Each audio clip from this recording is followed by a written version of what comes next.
I met Prabhupada indirectly first. Before I was a devotee, I went searching for gurus, but I was disappointed. And I gave up my search for gurus, and I went off to join the Back to the Earth movement. I bought back to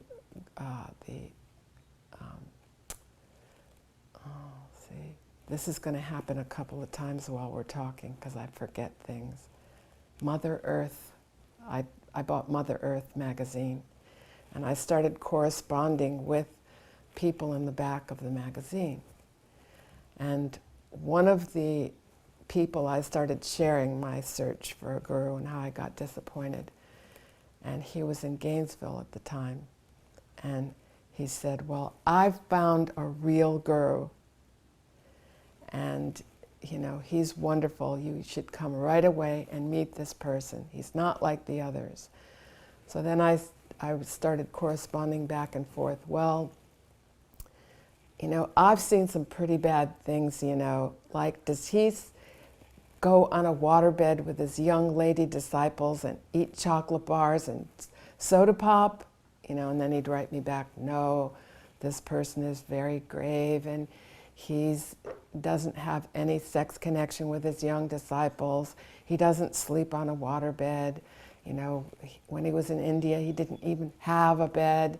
You know, he would write me back different things, and then I'd write, well, does he smoke marijuana and have his disciples smoke marijuana? And he'd write me back, no. He follows the 4 regulated principles, and he teaches his disciples to. So we went back and forth like this. Each thing that I'd experienced, I'd say, so does he do this? No. You know, so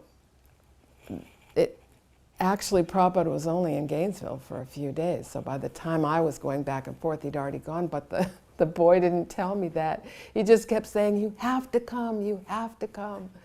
So finally, I did. I literally gave up everything, gave away my car, gave all my things away. I had a little backpack on my back, and I hitchhiked from New England down to Gainesville. And of course, by the time I got there, Prabhupada wasn't there anymore. And when I got to this man's address, the landlady answers the door. Who do you want? You know, I told her who I was looking for. Oh, I threw him out 2 weeks ago. He's a no good. He ain't paid me rent for 6 months. I threw him out. I'm like, well, I was supposed to visit him. You know, I came all the way from New England to visit him. Well, I know where he is. And she takes me by the hand out to the street and points up. See that at the end of the street there? Them's the Hare Krishnas. That's where he went. They'd take anybody. So I showed up at the temple, and when later in the conversations there, they asked, well, how did you find us? So I told them the name of the young man who'd been writing to me, and they all laughed. Oh yeah, he does this all the time. He's not really very serious about our movement, but he entices people to get interested, and they show up, and he never stays. So it was Prabhupada's qualities that he was talking to me about. Then Amarendra Prabhu was in charge of the temple at the time, and he gave us 4 classes every day, one of which was teachings of Lord Chaitanya. So one day we were reading from teachings of Lord Chaitanya, and I opened this chapter called The Devotee, and in the first or second paragraph, all the things that he'd been writing to me were listed exactly like he'd been doing it. And I said to Amarendra, well, that's not fair. This guy just copied stuff out of the book. And Amarendra just looked at me gravely and said, why do you care where this information came from if it's true? And then when I met Prabhupada later, and became serious as a devotee, I saw, yes, it's true. All these qualities are Prabhupada. So some people came by getting a book, some by getting prasadam, and I came by hearing Prabhupada's qualities, not even by a sincere, devoted, committed follower, but by just someone that was impressed by Prabhupada. Well, I joined the ISKCON temple in Brooklyn, New York in 1972, October Govardhan Puja. And it wasn't until probably the spring of 1973 that I personally met Srila Prabhupada.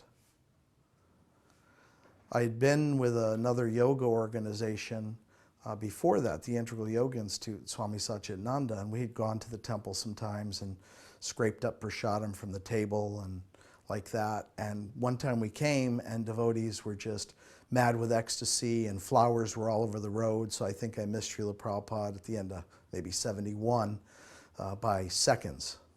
But you could feel the ecstasy.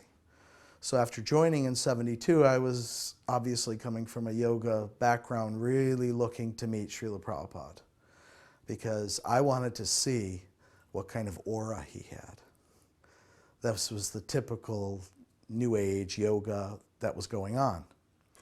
So when Prabhupada came out of the back room, Bali Mardan, Shruti Kirti, a number of other devotees, Parikshit's wife was there with her child, and I have that photo. And Prabhupada was walking from the back room, coming through the hallway, and all of us immediately dove and paid obeisances. And I said, I have to see what his aura is. Everybody else was still within paying obeisances, and I popped up. And I looked at Prabhupada, and Prabhupada looked at me. And the amount of light that I saw was amazing, like the sun. And Prabhupada looked at me and smiled. And I immediately bent down again, kneeled down again, and I said, he is my guru.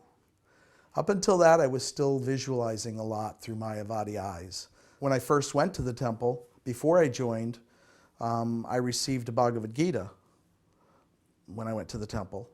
And there's a whole story in front of that, but basically, it was Prabhupada's Bhagavad Gita, the original Macmillan, as it is, Bhagavad Gita. I had read so many Bhagavad Gitas. And when I read that, I read it from 4 in the evening till 4 in the morning, and I put it down and I said, he knows God. All the other Gitas I had read were allegories and analogies and poetic, and this really, really brought it home, that here was someone who finally I could have full faith in, that knew God. It just, Prabhupada's Bhagavad Gita was the biggest solidifying things. Other things that occurred before that, receiving a poster and incense in Jamaica, Lord in the Heart Vishnu, with a small piece of paper that came out when I opened it up that said Patram Pushpam Phalam Toyam, and in English.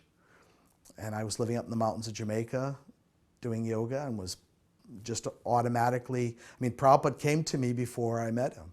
First from the Gita, and before that through a poster. It was like little things of Prabhupada's presence coming to me. And reading his Bhagavad Gita totally solidified it, and then seeing him, it was finished. 42 years ago, I was raised Catholic and went to a Catholic grade school and high school. It was Our Lady of Lourdes. And so as a young girl, I would always go into the grotto and I would pray for Mary to appear to me. And I would always, want that personal relationship of meeting a saint, or, I didn't know the term pure devotee, but that was my desire. I'd make flower garlands out of dandelions and put them on her. I'd sneak in and put them on her, and I would pray fervently for years and years. Of course, when I hit my teenage years, that kind of went to the wayside, but I always had that desire deep down. So after I met the devotees and they told me about Prabhupada, I was thinking, I have to meet him. I was in Ohio and they said the headquarters is in Los Angeles. So I thought, I got to get out there. So my parents were totally dismayed that I was not going to go to college, that I was going to take a little road trip, go out to California, and be back in a few months. So when I went out to LA, they said that Prabhupada was in San Francisco for the Rath Yatra. So I hitchhiked up with one lady devotee that I met. And of course, now that sounds horrible. It was horrible back then, but I didn't realize it. And so somehow or other we made it up there, and the temple was in San Francisco. It was a mortuary. So Prabhupada was coming in the morning. We came in the evening, and we stayed with all the ladies. And so the next morning, the ladies went up on the banister, and everyone had flowers in their hands. And so I was anticipating, you know, finally Mary's coming through. You know, I get to meet, you know, a living spiritual person, and I was so excited. I really didn't know what to expect. It was kind of like meeting also like a rock star, because you know, you read about him, you hear his music, you hear them speak, and now you're finally going to see him. So I was totally ramped up. So I was on the balcony, and you know, tumultuous kirtan. As Prabhupada got closer, the kirtan became, you know, more and more fired up. And so then a big group of sannyasis walked in, and I didn't realize that Prabhupada was in the middle because Prabhupada was very small. And of course, just reading about him, you don't realize, you think he's, you know, 10 feet tall. So I was, you know, trying to see Prabhupada. And then the sannyasis parted a little bit, and there he was, you know, that vision of that profile of Prabhupada. I had such a great view, I was a little bit above. So then what happened is all the ladies start not tossing gentle flower petals, but they were taking whole carnations and like belting them at Prabhupada. And Prabhupada was just, you know, he was like getting hit. But I was seeing that Prabhupada was not at all agitated. You know, that he had, you know, he wasn't looking for respect for himself, that he was an ambassador for Krishna. And so he was totally grave. You know, any of us, you know, someone knocks into us, steps on our foot, immediately, you know, we want to retaliate or look at them or give them the evil eye. But Prabhupada was so transcendental. He had a mission, and he just glided on into the temple room, and that really amazed me. When I had arrived in Vrndavan in those days, early 70s, Prabhupada was very accessible. Brahmananda would be at the front desk writing, and you'd walk in, he'd say, okay, Shrav, just go. You know, and I'd walk in, and Prabhupada was walking around. I had a newspaper where Tirtha Maharaj, Prabhupada's godbrother that he had mentioned numerous times, had passed away, had left. And it was very interesting in the newspaper article where it said that he had entered into nirvana and had a picture of a aura around his head. So I had this newspaper with me, and I think I was probably fault-finding in some kind of way, that when I brought it up and started to begin describing it, Prabhupada abruptly, in such a powerful way, to stop me from going any further, said, there is never any loss or diminution for any devotional service performed. And that always stuck with me, of trying to avoid too much fault-finding. And I use the word too much, because it's such a tendency and nature of the mind. So it was such an instructional moment. At first I felt a little hurt that I may have offended Srila Prabhupada, but then I understood when Prabhupada was doing this with us, how much he was doing it to instruct us. Now we hear it all the time, but when he personally tells you that, it goes right to your heart. So that was a very powerful instruction to me at that time. And then I apologized to Srila Prabhupada, and he said, no, that is all right. He always would do that. No, that is all right. And then you get on the ground and just feel like an ant, a microbe, and pay full of obeisances. And Prabhupada, you look up and he's smiling. So that was a very dynamic experience. Because Gayatri had impressed upon me that service to Srila Prabhupada was more important than seeing him, and I elected to help her in the kitchen pretty much the whole time during that festival. I missed all the amazing events up on the hill with the lectures and the kirtans, and I'm eternally grateful to you for providing those to me now that I can participate and hear the realizations of the disciples that were there. I chose to stay in the kitchen, and one thing that I was asked to do was help her make Prabhupada's birthday cake. So the part that I made or helped to make was a banana cake, peeling the bananas and helping her mix the cake in a huge garbage can with a big paddle, and helping her in different ways to bake it and put it together and do all the different parts. And when we were finished with everything, and it was our chance to take the cake up to Prabhupada, we sat somewhere in back of Prabhupada's Vyasasan with this cake down low, and we were cutting the cake, and some disciple, maybe it was his servant or someone who was taking care of Srila Prabhupada, came with a plate and said to me, give a piece for Srila Prabhupada. And I took a nice big corner piece, maybe like a big 8-inch piece, and put it on the plate. And I swear, the second I put this on the plate and the man turned around to take it to Prabhupada, the devotees literally, it was like a tsunami of devotees. And I was crushed underneath the devotees grabbing for cake. My face was down in the cake, and I was running out of breath actually, and thinking, I'm going to die here, but this is great. I'm going to die in Prabhupada's birthday cake. I couldn't breathe. Finally, like, all the cake is pretty much gone, and I'm, get up. And since that day, I've heard so many renditions of this story, and I love hearing people talk about their viewpoint of the story. You know, like one person grabbed a piece and ran, and he was chased by everyone, and they all fell down, and the cake was just in pieces all over the grass. Other people were pushing it in each other's mouth, you know, and they were saying like, yes, that chocolate cake was, or whatever. And I said, I would say to them, chocolate? It was banana, you know. And every person I talked to said the cake was a different flavor. So it seemed to me like this cake became a kalpavriksha cake touched by Prabhupada, and immediately it was whatever the favorite flavor that you had was in that cake. It was like his wonderful gift to everybody, and they fought over it like anything. I was the president of Madras in 76, end of 75, 76.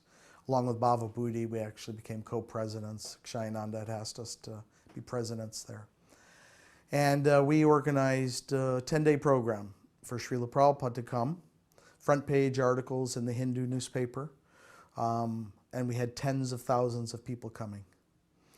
And when Srila Prabhupada arrived with a number of our God brothers, entourage, off the airplane, coming in the door to the waiting area, Tamal, Krsna Maharaj, and Harikesh, and Harisori, etc., etc. We were all there gathered. The devotees who weren't flying in had come by land, many other older God brothers, Guru Kripa, and we were beginning to have a raging kirtan as Srila Prabhupada came off the stairs of the plane onto the tarmac, and all the people in the airport were starting to gather. We had many life members and guests who had piles of garlands in their hands. And as Srila Prabhupada opened the door, and the kirtan was raging, and conch shells were blowing, and he began to walk inside the door 10, 15 feet, he stopped. And at that point, as the kirtan is raging, people began putting garlands over his head. Problem was, people were so excited to put garlands over his head that his face began to disappear. So we had to immediately get someone to remove as they put and remove as they put to keep the garlands just by his chin, because it was starting to come up higher. And all of that combined and everybody being in ecstasy, Srila Prabhupada just smiled, and this wave of ecstasy flowed through that room, and everybody was looking at each other. I mean, people were literally leaping 10 feet in the air. But everybody looked at each other like, did you feel that? Because everybody felt that power. It probably just stopped and just, again, lit up with that wonderful smile of ecstasy that we saw so many times. So it was a wonderful arrival of Srila Prabhupada. This experience was amazing. We had a nice facility for Srila Prabhupada to stay with a life member. We were going to head to Nellore to do the temple that Mahamsa tried to arrange after the program. But Prabhupada was there for 10 days every night. We had a Gujarati man who spoke 14 languages. It would translate into Tamil. The governor was there of Tamil Nadu, but he was actually Gujarati. And every night was an ecstatic program. You can hear actually the audio in 76 where it says Madras, and then after that is Nellore. And they're just wonderful, wonderful lectures, wonderful questions from the people of South India. And one night when Prabhupada, we had a small house in Madras, in Kilpak, but Prabhupada would always come for lunch prashad at the temple. It's like a temple house, but he would stay at the life members at night. So one day he came and they said, so Sravanananda, are you going to cook for Prabhupada? I said, well, I've never cooked for Prabhupada before, so I'm nervous. So Harikesh said, I'll cook. So we made a little sitting area for Srila Prabhupada and a choki and a tully.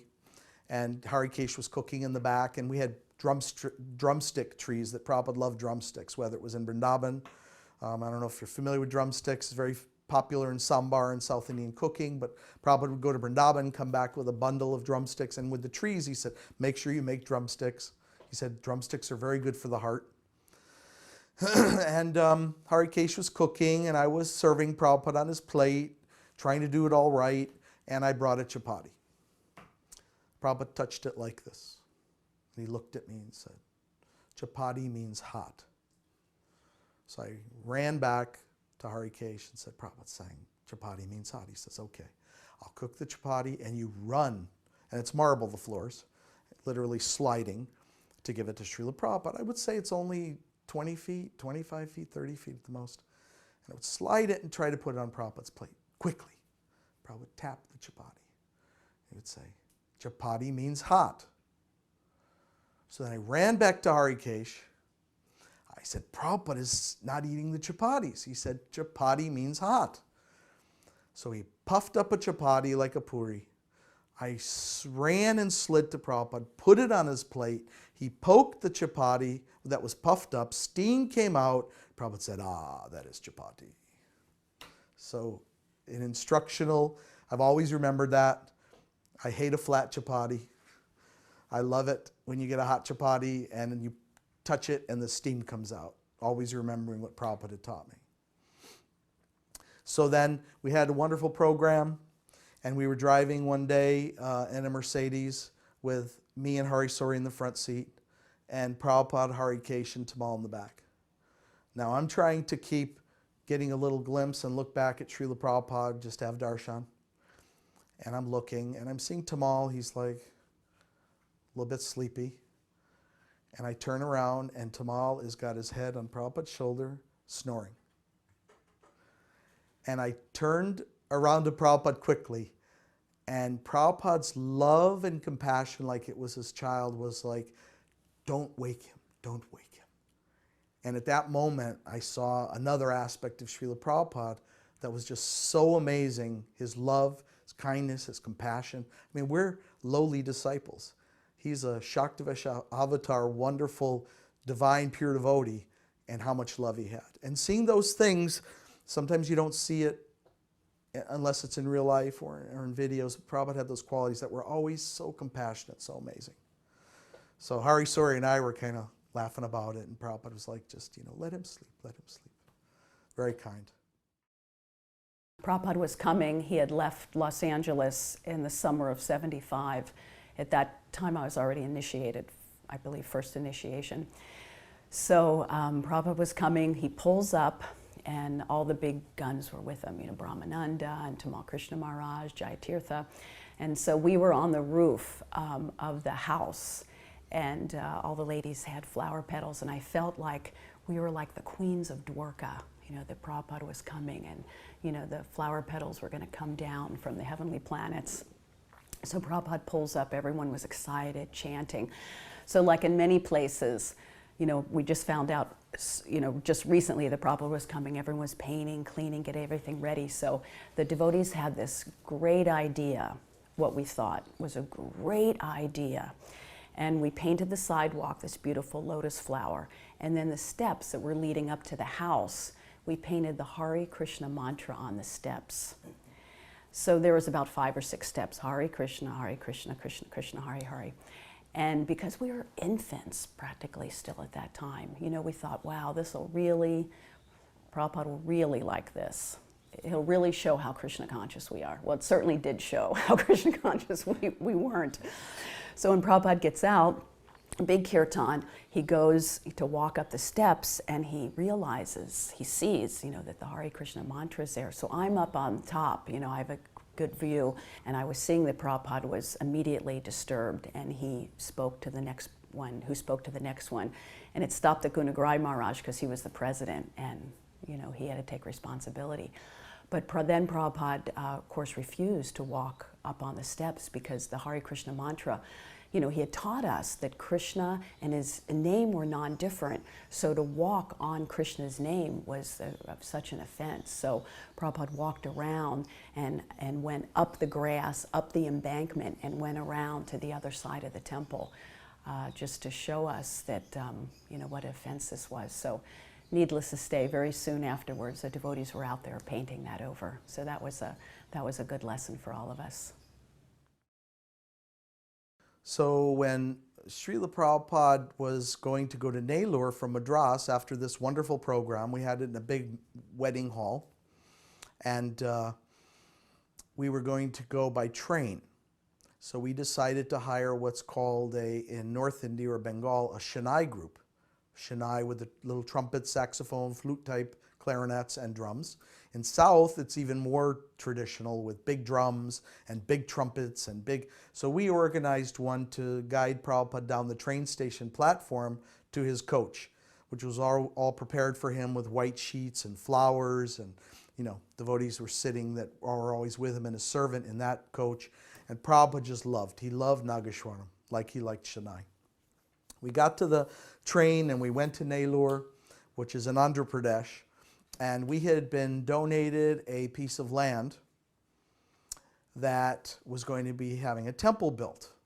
And we did the installation of Anantashesh. Mahamsa had arranged the land. And we found out later, we were starting to get some kind of little tidbits of information that things weren't quite right. We actually found out that they were putting in the clause in the contract and the land donation that if it's not built within a certain period of time, they're going to take the land back. So you literally have completed 90% of the building. And so Prabhupada said, that's ridiculous. Take the Anantashesh back, we're going.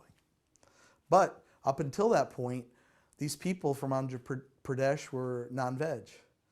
And they were cooking vegetarian for us, but we started noticing like things in the yogurt, forget the yogurt preparation that you eat has sometimes tomatoes, cucumbers, it also had some onions in it. Devotees mentioned it to Prabhupada. He said, we are their guest, ignore for now. So another point of just Prabhupada's tolerance, looking, you know, at the big picture. So we went on a morning walk before leaving Nellore, and Mr. Trivedi, who was a lawyer, actually a lawyer for Chinmayananda, and a good friend of ours in translating, came with us on the morning walk. Now he had told us at the Gaudiya Math in Madras, they like to talk badly about our organization. And, you know, we heard some of the things he told us, but he told us that to let us be informed what was going on and try to avoid them too. But he had told me that they actually had said that if Chaitanya Mahaprabhu wanted to spread the holy name in every town and village, he would have done it himself. So we're on the morning walk in Nellore, and Mr. Trivedi's with me, and you'll hear him in the tapes. He'll be asking questions, and Prabhupada's answering him, and I'm standing next to him, and I'm saying, bring up that thing about what they said at the Gaudiya Math. Prabhupada turns around and said, why you were talking while I'm talking? You'll hear that in the tape. It just says devotee in the tape, but Ekanath corrected it in the archives. And Prabhupada was obviously getting interested in what was being said there. And when Mr. Trivedi said to Prabhupada that how the Gaudiya Math had said that if they wanted to spread it in every town and village, Chaitanya Mahaprabhu would have done it himself. Prabhupada raised his cane and said, he has left the credit for me. And all the devotees just went, Jai, Hari Bol, Srila Prabhupada, with a big smile on his face. And I always thought about that for years, that if anybody were to ever say that in the material world, you'd think they have an ego. But you could see Prabhupada was egoless. He said it in an ecstatic way as a servant of Lord Chaitanya. And it's a very, very powerful thing that it's. So I'm happy that Prabhupada chastised me for talking while he was talking, but I'm happy I also brought that up because it was just an amazing experience to hear that, very powerful statement. I was determined to get some personal service for Srila Prabhupada, and somehow or other in Dallas I was given some clothes of Srila Prabhupada's to iron. And it was very late at night that I was doing it, and I had to wash and iron many different sets of other clothes first for devotees who were participating there at the temple while so many devotees came to visit Prabhupada in Dallas. And it was very late at night, and every time I went back and forth from the laundry area to go to my classroom where I was ironing, I would take a little detour, go out in the parking lot and look up at Prabhupada's window. I don't know what I was thinking, But there was the light on, and it kind of just pacified me. Yes, there's Prabhupada. He's up in the room. He's probably translating or whatever late at night. And by the time I finished the last one, it must have been very late, like almost midnight, or maybe it was even later than that. And I went out again, and this time I had a big load, and the door slammed. So when I got out in the parking lot and I looked up, Prabhupada's face was there in the window, and at first I was like a little startled, and I realized, oh my God, I slammed the door and it probably disturbed him.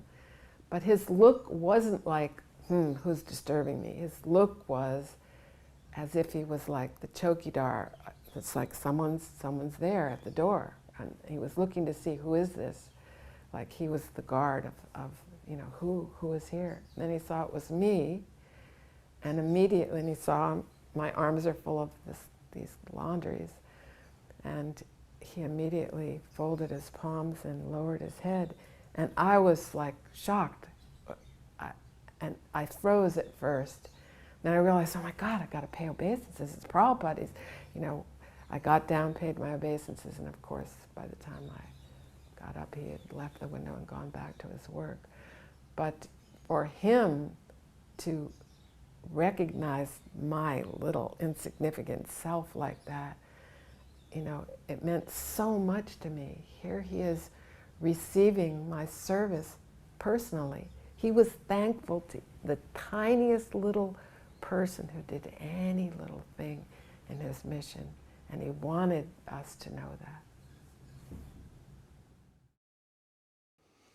One other thing, when Prabhupada was staying at the Life Members' Home in Madras, he was talking with all of us and the Life Members and having a nice conversation, and devotee brought up at the Parthasarthi temple in downtown Madras, which we did programs at.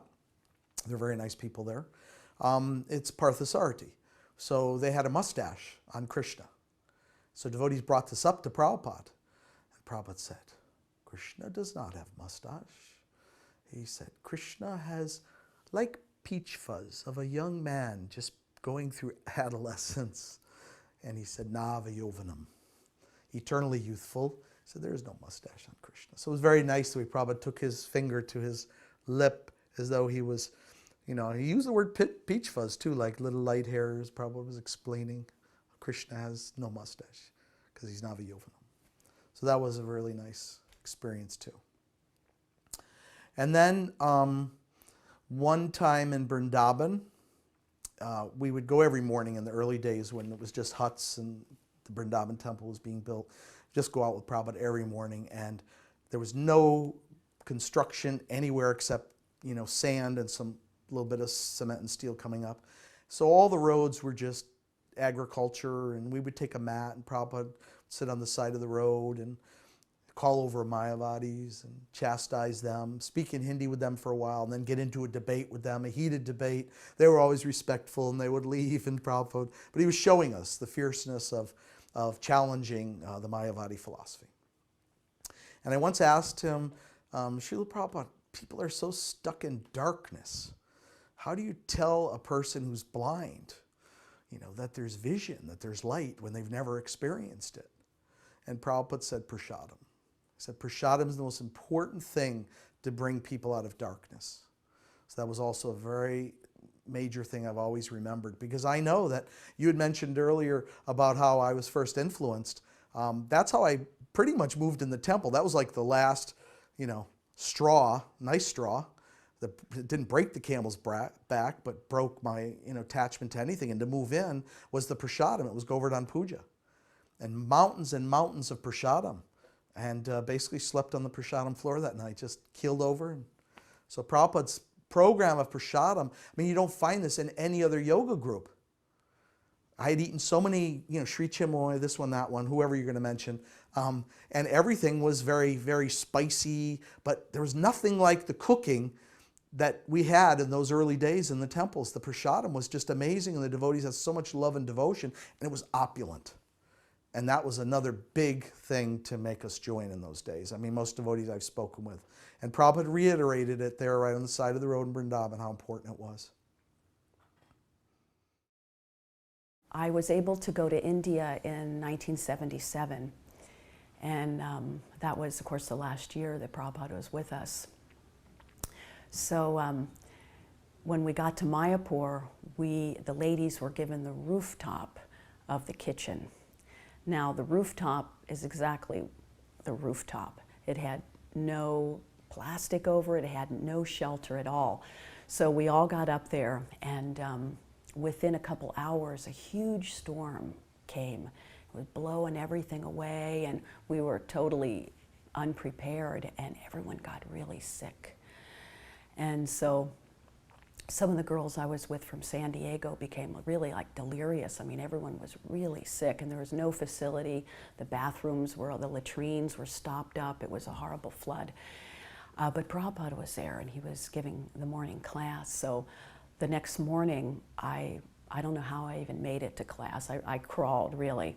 It was quite a distance, but I had to see Prabhupada. So when I was in, and he gave the Bhagavatam class, it was the talking about Prahlad Maharaj. It was during the time of the deprogramming in America, and so Prabhupada was talking a lot about Prahlad and, you know, his demoniac parents and like that. So I was listening, but I was, you know, really holding my stomach, and I was bending over and catching some of it, but really in pain. So after the class, Prabhupada would circumambulate, you know, with the Gurukula boys, and he would go around, and so the devotees were up dancing, but I was sitting down because I was so sick. I was a little dizzy, I was feverish, and I was watching Prabhupada.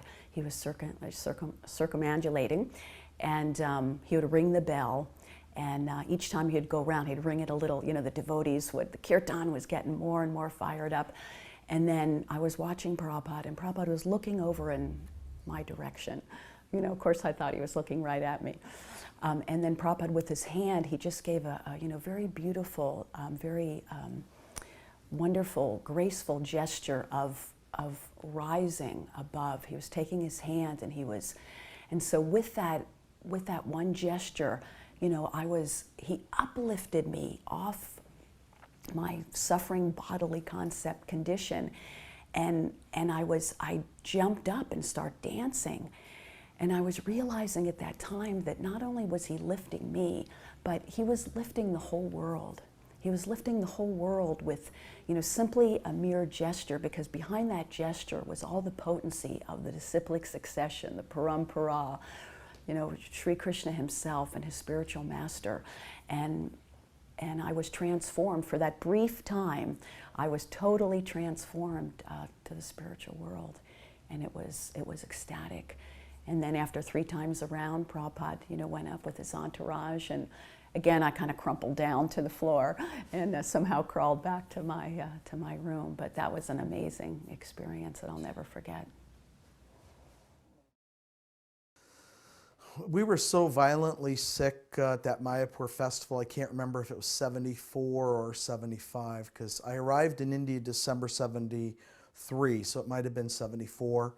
And things in those days, they were using very, very bad oils, which we eventually got ghee from Holland, containers full that Prabhupada was very pleased about. And everybody was violently sick. I mean, literally everyone. And there's a portico type rail covered area on the outside of the first, I think, Lotus building, the guest house.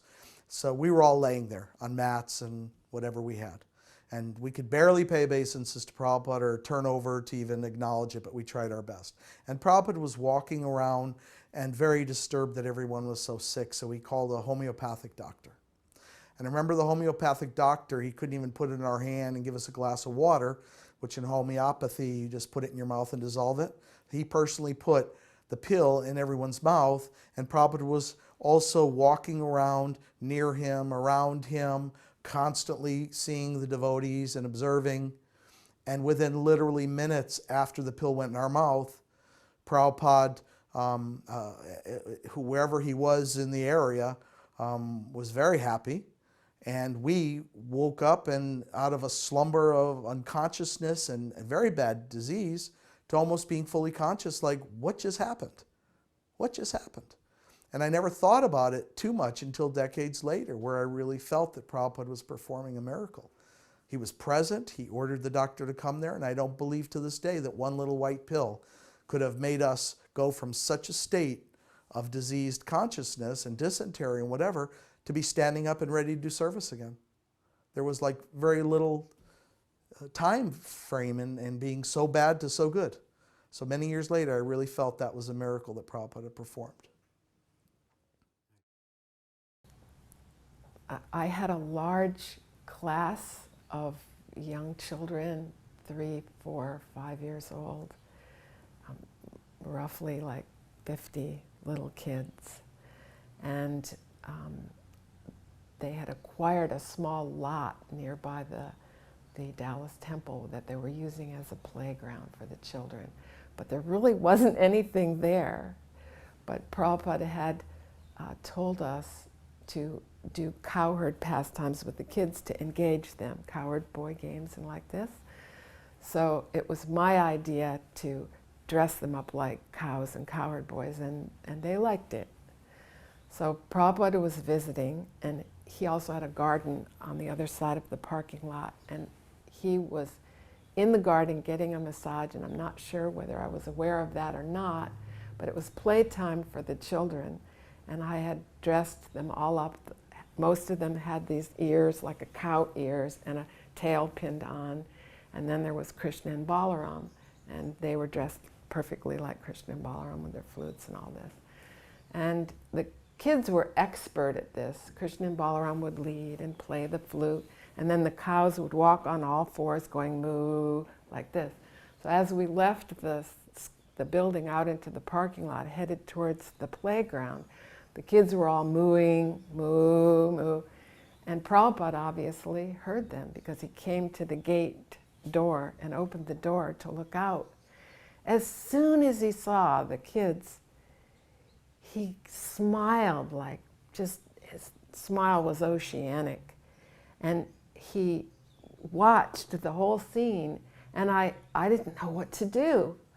And maybe it was foolish of me, I don't know, but I just called out, "It's Prabhupada, pay obeisances." And the children turned around and saw Prabhupada, and Krishna and Balaram did not pay obeisances. They stood and posed like Krishna and Balaram, and the cows turned around and went moo, like this. They all paid obeisances. And then they got up and started, continuing on like this, and Krishna and Balaram regally turned around and started leading the cows off, and Prabhupada ran towards the last cow and started pulling the little tail on the cow, and the little child was totally playing with Prabhupada, moo, moo, moo, like this, trying to get away from Prabhupada. And Prabhupada was having such fun pulling the tail while the kids, moo, moo, like this. And then, you know, the children walked away, like playing their parts exactly. Prabhupada went back to his garden, and it was immediately as if I felt like we were all transported at that second. Immediately, Prabhupada interacting with them, we were in Vrndavan. Without a doubt, we were all there. It was Vrndavan. Prabhupada could bring you immediately to Vrndavan just by being with him. Whenever Prabhupada would come to Mayapur, drive down Bhaktisiddhanta Road, we would greet him quite far down the road, and the car would slow down, and we'd have a raging kirtan and bring Prabhupada, not bring Prabhupada, but follow and be in front of the car and on the side of the car while Prabhupada was in the car, bringing him to the entrance of Mayapur building. And at this Mayapur festival, Prabhupada walked in, and before he did anything, he just walked in and sat on the Vyasasan. Prabhupada sat on the Vyasasan and became very grave. Now, devotees that were there, and I know Hamsaduta would remember this because that'll come and segue into that part of the story. All of a sudden, things were very bright outside, and I don't think we had electricity. So the light in the temple room appeared to be disappearing and dissipating, almost like a cloud covering the sun. And everybody became very, very sober, and instead of singing Jaya Radha Madhava or leading into giving a lecture, Prabhupada just started talking. In this very kind of different lightness within the temple, Prabhupada's color seemed to change. And Prabhupada said that in your previous life you were all associates of Lord Chaitanya. And he said, somehow or another, I have been designated or assigned as the captain of this ship. But you have actually done everything to spread this Krishna consciousness. And then Prabhupada went into ecstasy. He just sat there, went into ecstasy, and the whole room was frozen in time.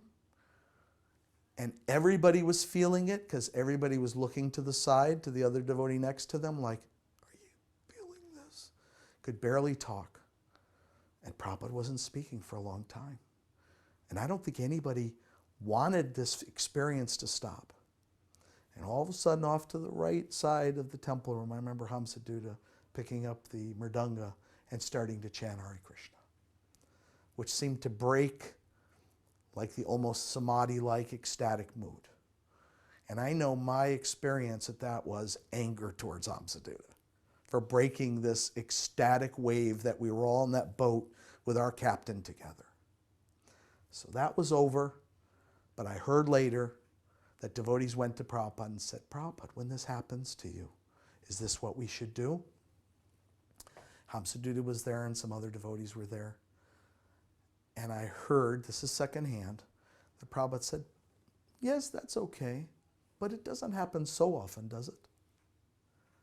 So that was, I mean, I can't grade every different experience, but I'd say this is one of the most directly ecstatic, powerful experiences that I had felt.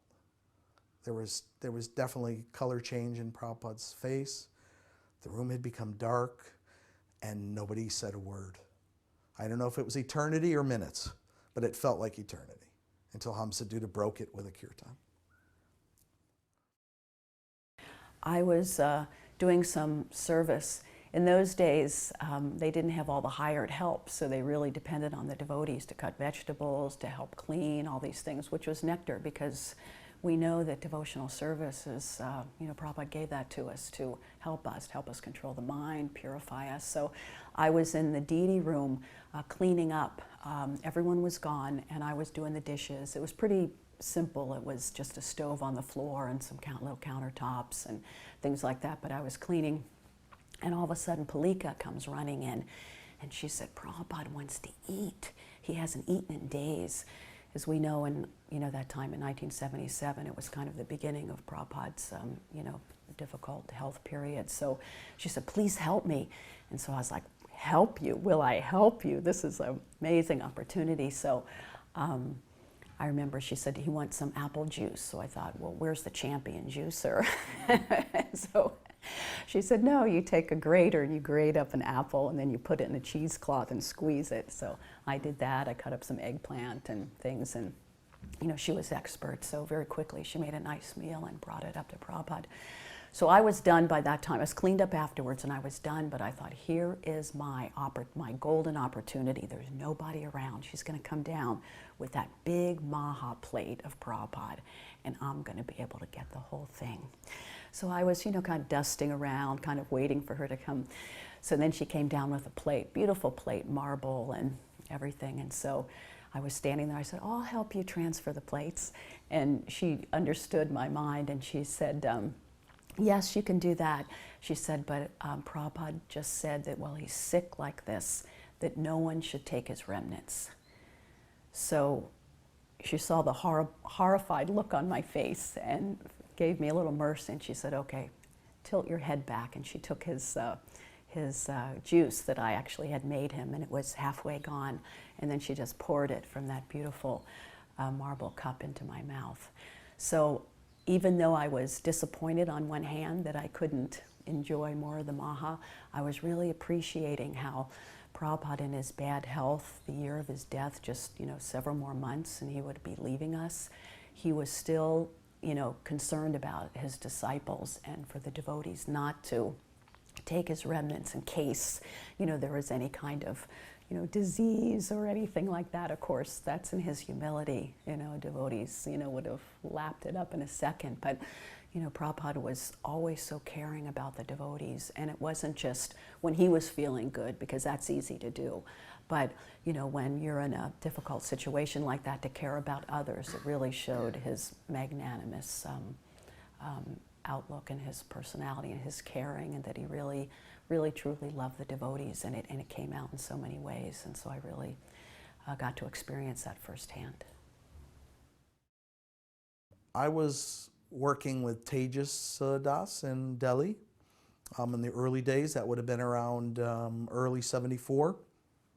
I had first arrived in Vrndavan, and Tejas really wanted my help and for collecting and building the Vrndavan temples, so I went there. And some 6, 9 months, 10 months later, Sravanananda had come through and said, Sravanananda, I really need a president in Madras. Would you mind? I said, okay. I spoke to Tejas. So Prabhupada was there at the temple, and I was heading to Vrndavan first. I wanted to go to Vrndavan, have darshan before I went down south. And Prabhupada was actually down below this little stairway and circumambulating Tulsi and chanting japa. He had his little Prabhupada hat on. It was winter, so it was probably possibly late '74. And I didn't know Prabhupada was there, and I'm like kind of escaping to go down to South India and go to Vrndavan first, and I just got down, paid obeisances to Prabhupada. And he said, where are you going? I'm like, uh-oh. And I said, Srila Prabhupada, I'm going to Vrndavan before I go down to Hyderabad. And Prabhupada said, oh, then you can come with us. We're going also. And I'm thinking, okay, I'm going to squeeze into the car, and Tejas is going to give me a little bit of chastisement, and anybody else, like, why are you coming, Shrav? There's no room. I said, Srila Prabhupada, no, that's okay. I'll just take the train. He says, no, we'll make room. I said, no, it'll be too tight, Srila Prabhupada. Says, then we'll squeeze you in. And I'm like debating with Srila Prabhupada that I, can't go in the same car with him, but I know possible repercussions as a new brahmachari.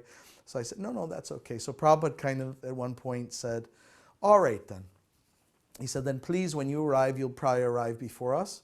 Tell Guru Das to arrange my bed on the roof. Because in those days we had very little electricity, no fans, no air conditioning, so we slept on the roof to try to get some breeze. So I arrived in Vrndavan, and I immediately told Guru Das, I said, this is what Srila Prabhupada told me. He said, okay, we'll make the bed on the roof. And then after that, Prabhupada arrived. So I was there to greet him at the car. Well, two things really stood out to me. One was, this was the early days where various people were starting to get very fancy suitcases, like Halliburton and Hartman and like that.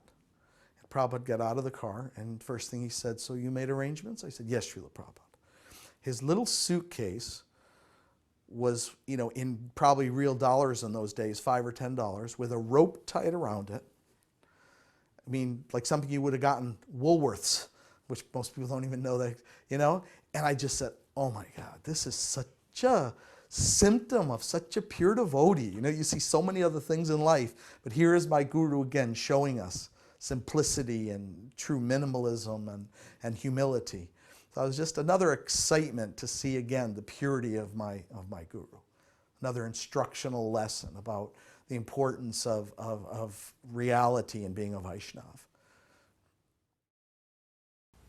In my large class of small devotees, who, by the way, brought me up in Krishna consciousness, I'd only been in the movement like 8 months or 9 months when I was told to go to Dallas, and all of them were born in the movement. They'd been there 5 years. They're the ones that cultivated me, practically speaking.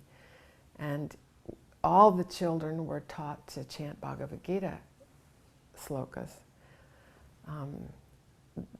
They were chanting the verses and would hear the meaning, but Prabhupada said the young children didn't have to understand the purport completely, but he wanted them to get some idea. So I drew the cards, like large cards with a picture that would give them something to remember about that verse. And that's how we would do it. I'd hold the card and they'd chant the verse, and the next one, then the next verse, and then like this by picture. And then Prabhupada wanted us to bring the children into the temple room on Sunday and have them all together chant all the Bhagavad Gita, the whole 18 chapters. And I was thinking, whoa, this is really going to be a lot for 3- and 4-year-old kids to do. And I was thinking, do we have to? But Prabhupada mentioned that one of the important reasons why he wanted the children to memorize these verses and be able to rattle them off chapter after chapter after chapter, he said that these verses and this recitation is impressed forever on the subtle body. And if these children don't make it in this lifetime, it goes with them to their next birth. They will have the entire Bhagavad Gita already there with them to help them. So that was enough for me. It pacified me. And not only did we do it in class with cards, but on our way to the playground, you can imagine I've got 50 kids. How am I going to tie 50 shoes and keep all these kids sitting down and engaged, right? Again, the verses, the slokas, while we tie the shoes, me and the assistant would tie all the shoes and we'd do a chapter.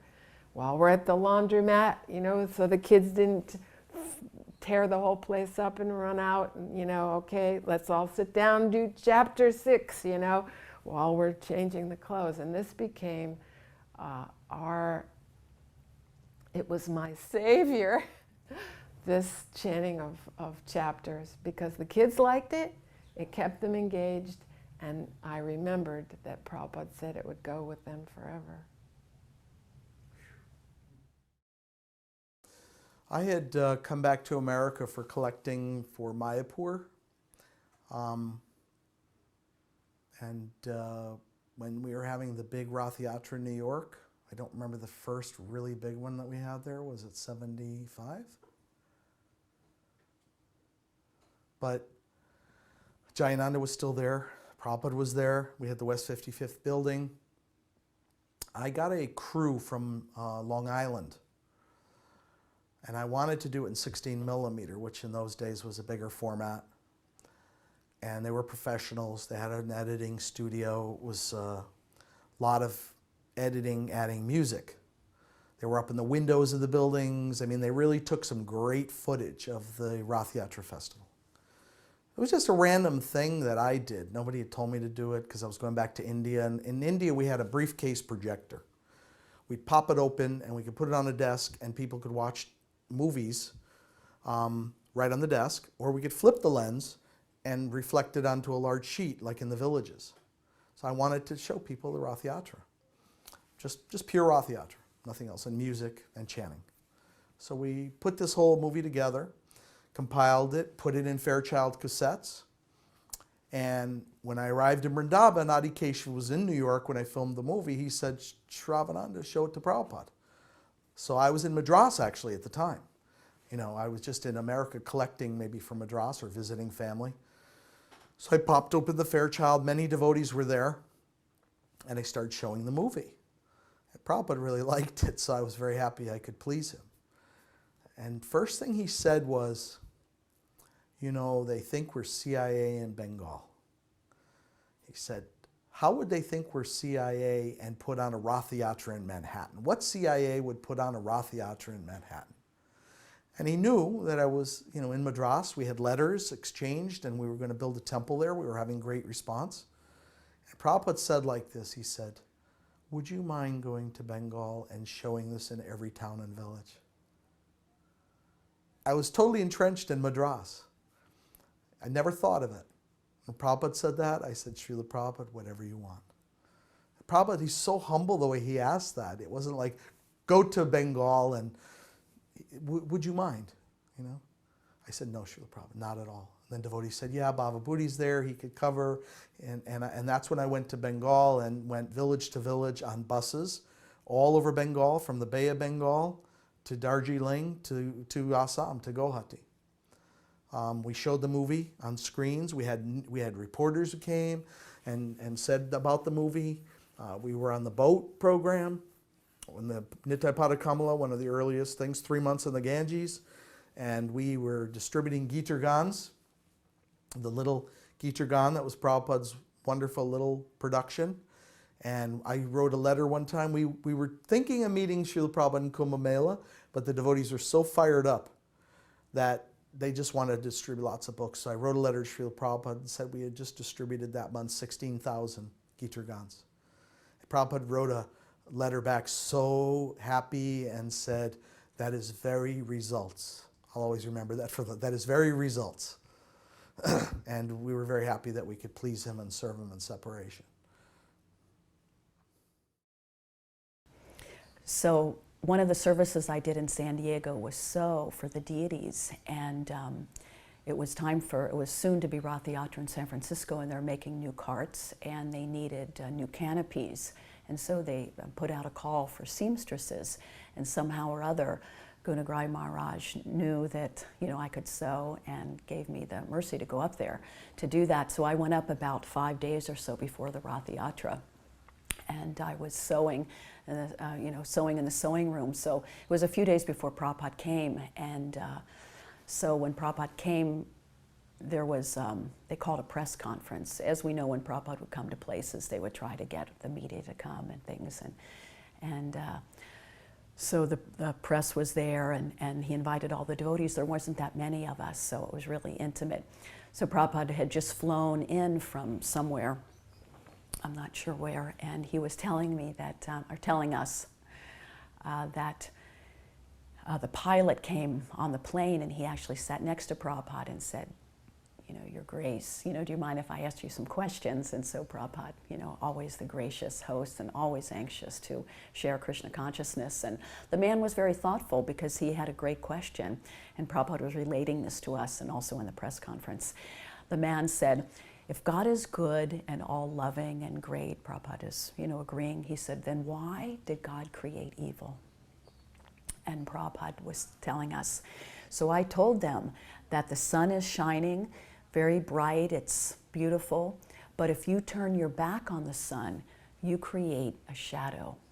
It's not God, it's not the sun's fault. You created the shadow by turning your back. So similarly, when people turn their back on God, then evil is there.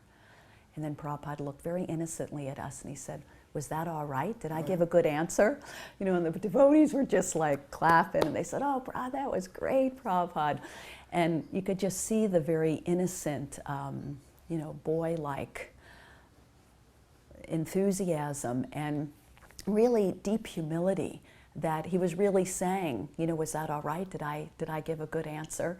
And it was so cute and so endearing to me that he would really bring us in and share that with us. So that was really special. Srila Prabhupada wasn't feeling well. And he actually had to be helped up onto the Vyasasan. He still came to give the class. And he needed a cup to spit the mucus in. So they brought him a paper cup. So he had one paper cup with water in it to rinse his mouth and a cup to spit the mucus in. And after the class, they had to actually help him off the Vyasasan. When he came out, they had to hold him while Shuddhakirti put his shoes on. But yet, as he came along the hallway, he looked in a classroom and wanted to go in. Now, during that class, I had all these little kids, and one of them had started crying. So I had taken her out and put her in my classroom, and she had just cried herself to sleep behind the door.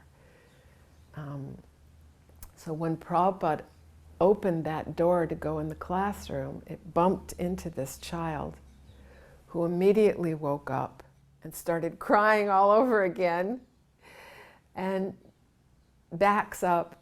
But then as soon as Prabhupada enters and this child sees Prabhupada, she stops crying immediately, falls down, pays obeisances, and starts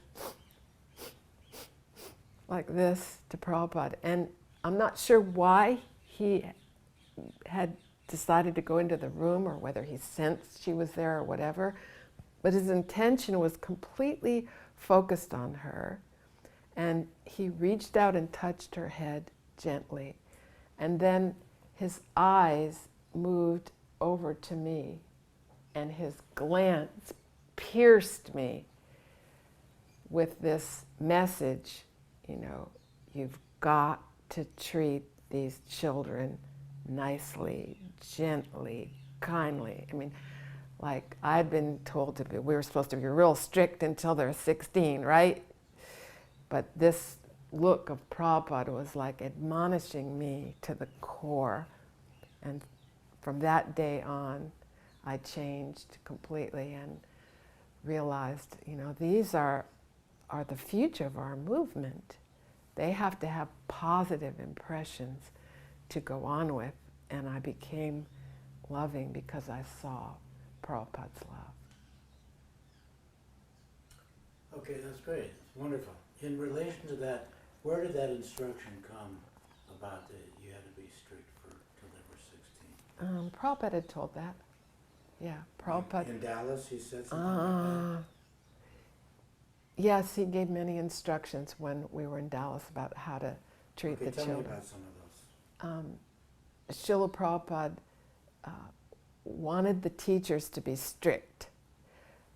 And he even said things like, you could keep a stick, but only show the stick. Don't ever use the stick, but you should be strict. And he said classically, that when the child is very young, the parents lavish attention. Then when they're 5, they're strictly managed till they're 16, then you have to befriend them. This was how to do it. So I had the stick in the corner of my classroom. I never used it, but I was very strict with the children until that incident. Not that I let up on discipline, but I realized that they needed more than just strictness. And they were away from their parents, who was hugging them, and, you know. And one thing that I did as an outgrowth of this experience with Prabhupada, I realized that the parents never wrote their kids. and the children would have birthdays or whatever.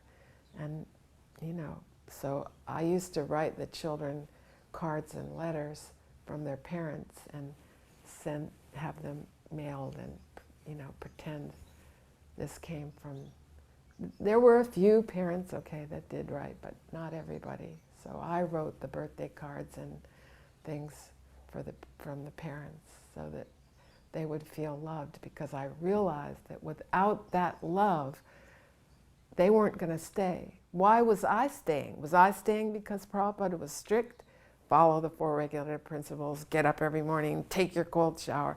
No, that's not why I stayed. I stayed because I knew Prabhupada loved me. He loved me. That's why I stayed.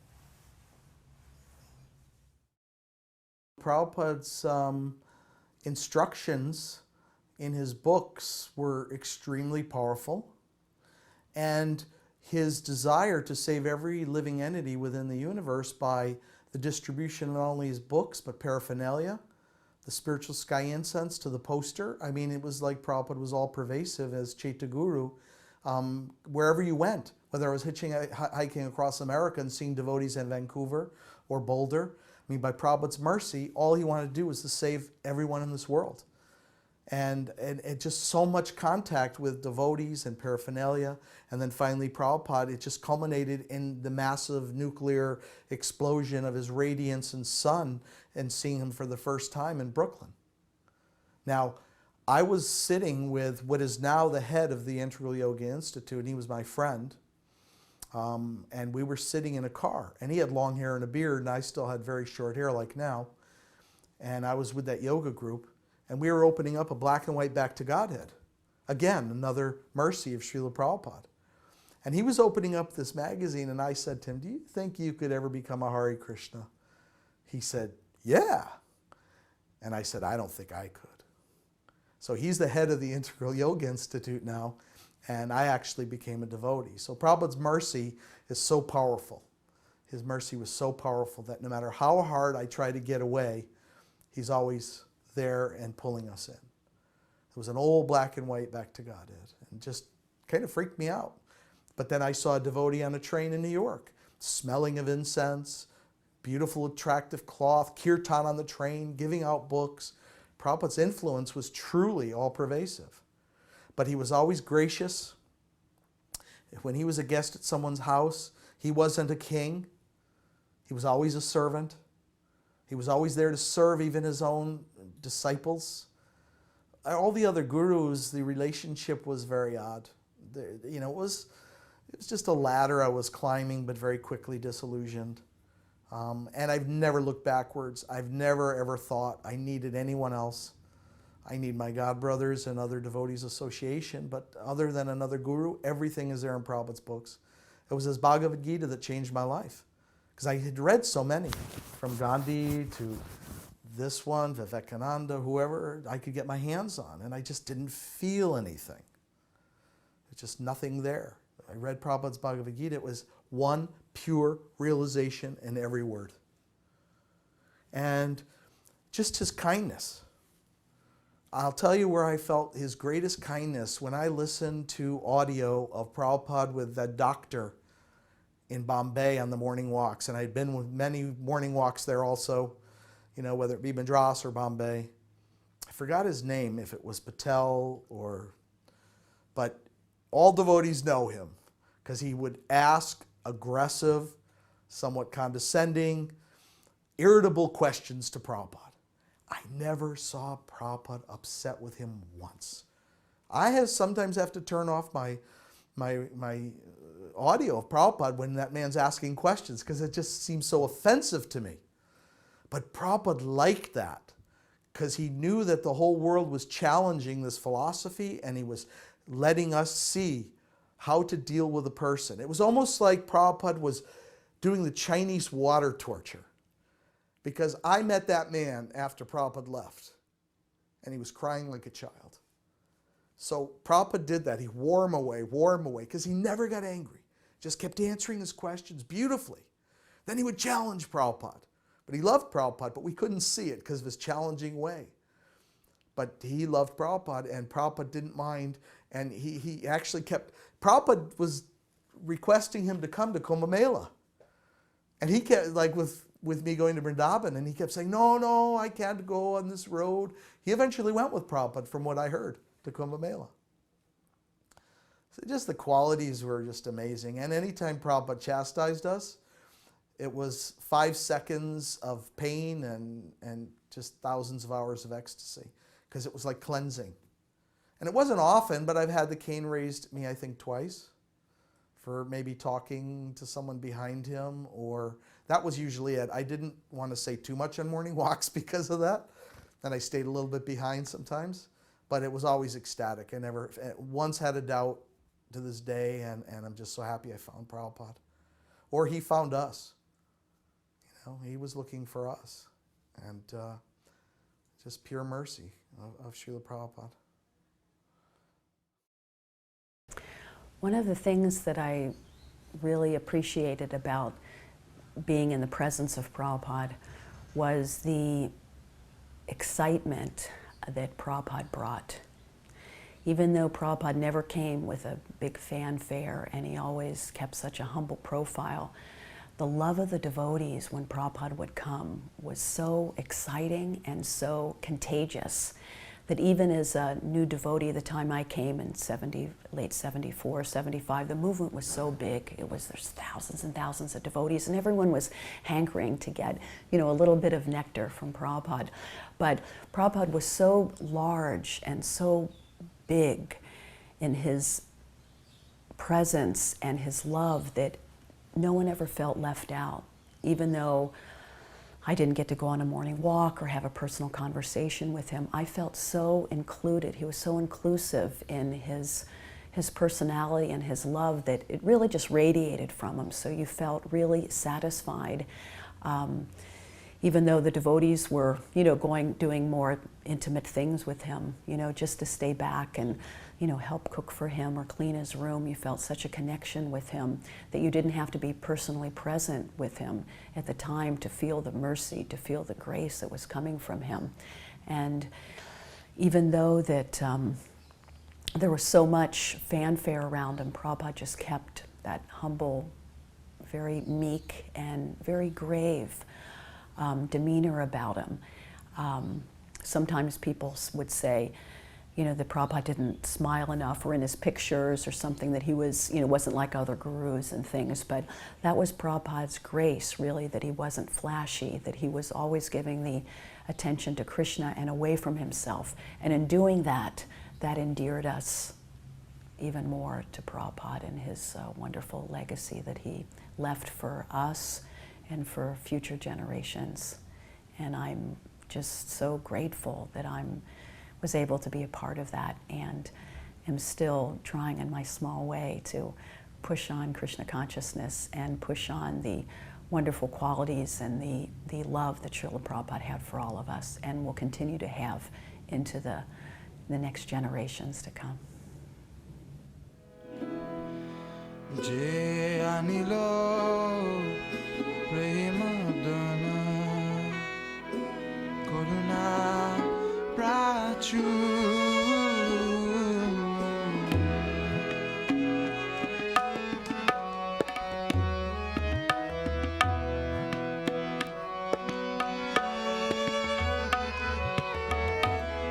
Je anilo